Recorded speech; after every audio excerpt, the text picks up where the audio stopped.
Hi, I'm Polly Galliard. I'm the program director for Photolucida, and this is In Focus. Today, I'm talking to Brandon Thibodeaux, 2013 Critical Mass Top 50 finalist, about sequencing your work. Remember that registration opens on May 31st. We can't wait to see your entries this year.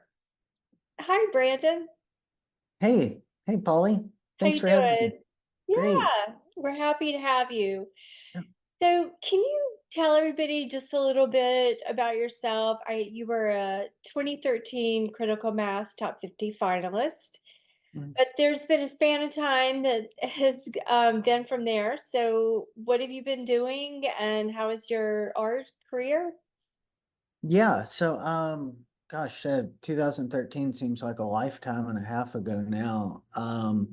So by trade, I am a commercial and editorial photographer, and since 2013, my life was kind of split between my what I'd call my work and the work which I had placed in critical mass, which is where I shoot 2.25 black and white film, print in the darkroom, and still using a sort of documentary approach, but in a different vein, you might say, and that project went on to be published in 2017, and since then I've continued on the same project. So going on almost, I think I've hit the 15-year mark this year. Yeah, 14-year mark I'm this going year. to show the project in just a second, but I Sure. wanted to ask you what opportunities came from you from the Critical Mass Top Um, 50? that's normally what I tell my students. I teach a lot of workshops now. Um, something like critical mass, besides the potential for the awards, like the first book award or the exhibition, things like that. Visibility is one of the major advantages to the program. And, not only did I get a lot of visibility out of it, but I actually that year I done the solo exhibition award, which led to an exhibition at the Griffin Museum, I think the following year.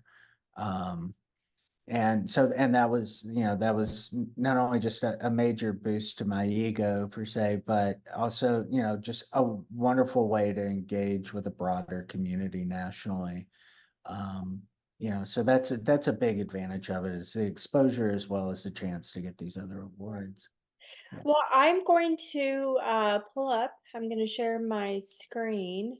sure. This was the portfolio that you submitted. As you Mhm. said, it's analog, it's 2.25.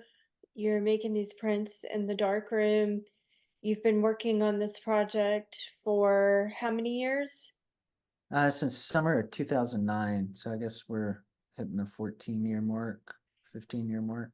And it was originally titled Mississippi Delta, correct? When Morning Comes, When Morning Comes. Okay. yeah, which uh, is derived from a hymn that we'd sing in church, not unlike that white church that you're looking at now. And then later, when the book was published, we basically took another line out of the same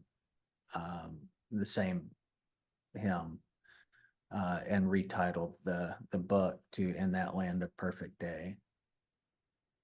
So one of the things that really stands out to me is how tight the Mhm. edit is here. At this point in 2013, how many images were you dealing with before you came up with the 10? Oh gosh, I mean, at that time, I mean, I was pretty well on my way. So I think there were probably a functional batch of 50 to 60 solid images that I could have chosen from. You have to treat these contest entries slightly different from from the way you might portfolio review, of 20 to 25 images, but at the same time, um, they're not that much different because you're trying to condense the body of work into a digestible amount that still gives enough nourishment to the viewer to understand and fully, grasp what the body of work is about, right?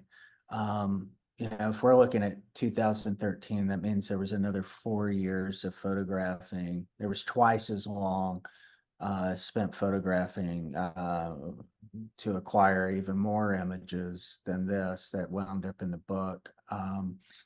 So there was that advantage in 2013. I didn't complicate my life enough with another 4 years of shooting. Um, but still, nonetheless, I mean, 10 images is pretty tight. I like to tell students that, when doing these things, sometimes, a contest might have a theme, right? They might have hope or place or something of that nature. And one of the fun exercises when you're dealing with a body of work that spans, years over years is that you could almost create, a multitude of small projects out of that one large project, right? Right.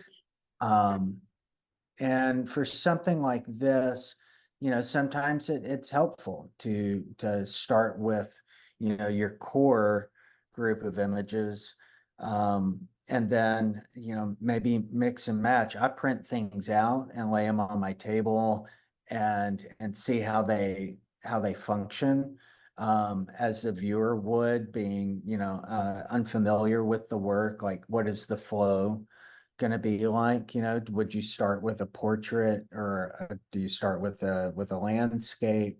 And I then just really playing off of those two things, and a detail from time to time. In my case, and it's like portrait, place, detail, and maybe an action shot. So the four things. So to me, you've created a setting in this Hmm. first image with the back of this gentleman saying Mississippi. So Hmm. automatically we know where we are. We have some of the landscape in the background. We know that that's going to be, uh, it's going to come into play. And then you go to this wide shot of the river, Hmm. and then back to a portrait, and a portrait in a church, I guess I should say, because and then we can start to see within the narrative that religion plays a huge component Hmm. in this body of work. Hmm. And then sort of the rural life that some of these people are living in, and then very intimate portraits inside of people's homes.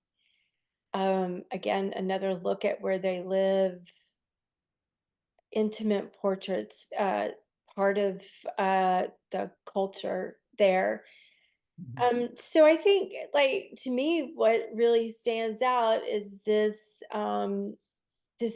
narrative that you've crafted in 10 images, and that is really difficult to do.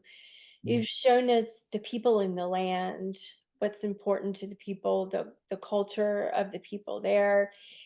I think also, the way that you've created this will be sort of a tight shot and then sort of a wide shot, so that a person's eye doesn't get, stagnant looking through the same viewpoint at Yeah, every turn. exactly. Can you tell us anything more about that? I think you nailed it. I mean, I come from a photojournalism background by trade, right? And photo editing is a huge component of that. I think there's just as much value in sequencing as there is making a nice photograph, to be honest, right? One photograph is great, but when you throw 8 to 10 together, you can suddenly say something and maybe say it a little bit louder, right? Um, Now, in this case, I mean, with that in mind, I mean, that idea that you expressed of just sort of in, out. Yeah, it keeps a certain rhythm going. I mean, you even use that in laying out, book design, right? So you don't want the viewer to just feel like they're looking at the exact same thing with a different person in the frame each, for all 10 images. So, with that in mind, I would try to mix and match. I think oftentimes, especially with my square work, I think in diptychs, and that's like going to a portfolio review and having a box, a clamshell box that I open up when I'm showing a reviewer. I'm sliding one image to the next. And my goal is to have those two images sort of sing together, you know? Um, and so I've got a collection of say 20 to 24 images that are basically, 10 diptychs or whatever it is, right? Um, and yeah, I think there's something that happens in between the image that it speaks a little louder when they're both sing together, right?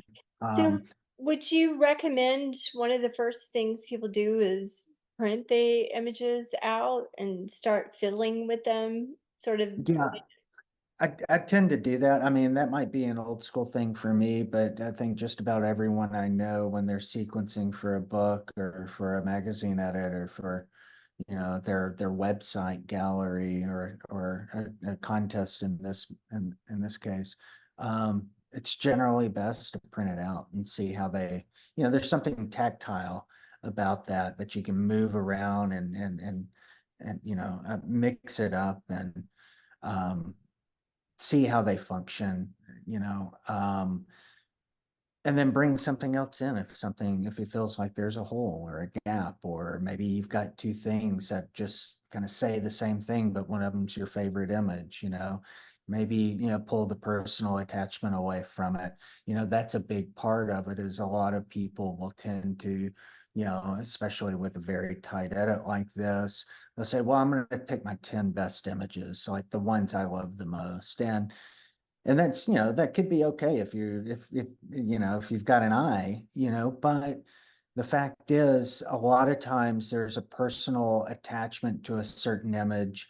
Um, Maybe that's through the conversation you had with the individual or the intimacy of the process of making it that just doesn't resonate or translate with the viewer who's outside that entire process, right? So you've almost got to like pull yourself out of it and look at from the third perspective of saying like, okay, what is this actually saying to someone who does not live on my little planet, right? Yeah, good point. Good point. So, tell me about when you sit down to edit. Is this a okay, I'm going to do this in an hour, or is this I'm going to leave this out for 24, 48 hours and I'm going to keep coming back to it. I'm going to keep looking at it. Um, Yeah. is it a period of time or is it your gut that you're just going with? No, I think it's generally, several days that I'll tinker on something like this, and with anything, you want to give yourself time to lay it out, see it, wake up the next morning and think, oh, why did I put that here? Why did I have that there? Um, and oftentimes I find that it's a strange thing, but if I lay and edit out, for some reason, inevitably it works better the next day if I just flip it backwards. It's like I don't know why that it's always been, but I'll for some reason put what should be the first image at the end and sequentially backwards. That happens a lot to me. And, so it takes a little time to kind of get to know what you're doing and where it's going. Well, did you ask anyone when you thought you had the edit down? Did you look for advice or ask anybody what they thought? Yeah, probably not for this, but you know, I, I mean, it's having outside counsel is invaluable. I mean, you try to seek that as much as you can. It's kind of like salt. You want to take it at a minimum, but it sure does make the bowl better, with a little bit of it. And you just don't want to confuse yourself. But at the same time, it's nice to have yourself poked and prodded and maybe pointed in a direction you didn't consider, again, because of possible personal attachments, or perspectives that only you see. So yeah, outside input is invaluable for sure. Great. And the biggest thing about sequencing to me is like what we talked about, before, this sort of push and pull. You don't want to bore with the same perspective. Um, and I think of things like this as being, a chorus instead of a collection of 10 solos, right? You want this ensemble to sing together, so take a step back, spend some time with it, don't cram like you would a math test, and um, and let it breathe for a bit. Brandon, you've had so much success on your work. Congratulations, and I hope it just keeps going for you. We love having your work on the Critical Mass Top 50 website still. So thanks for sharing it with us today. Thanks for sharing your advice. I appreciate it very much. Absolutely, my pleasure. Thanks so much for having me, Polly.